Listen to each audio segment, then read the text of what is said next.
Aaron, 3 days into Israel's crackdown on Palestinian terrorists, and the rockets are still flying.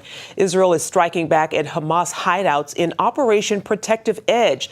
So far, its Air Force has struck nearly 500 targets.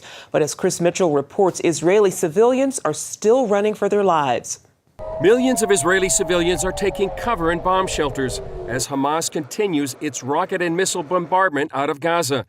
The terror group has fired over 200 rockets into Israel since Monday, a situation Israel's ambassador to the United States told CBN News is intolerable.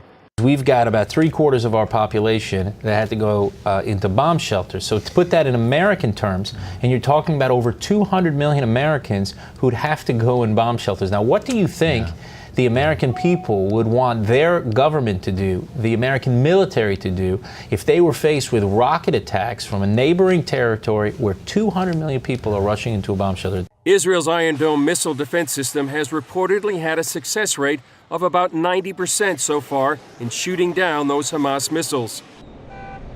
Israel continued its campaign to destroy Hamas rockets and the infrastructure to manufacture those rockets. The IDF reported more than 100 underground missile launches were hit and a number of houses used by Hamas leaders. One senior security source said not a single Hamas brigade commander has a home to go back to. In Gaza, more than 50 Palestinians have died so far in the conflict. Yet to avoid civilian casualties, Israel employs a policy of warning Gazans. They call it the knock on the door, by calling civilians to leave a home or area before they strike. Hamas sometimes then calls people to the home as human shields. They did the same thing during Operation Pillar of Defense in 2012. On the diplomatic front, Prime Minister Benjamin Netanyahu called a number of world leaders and said no other government would tolerate this kind of rocket fire.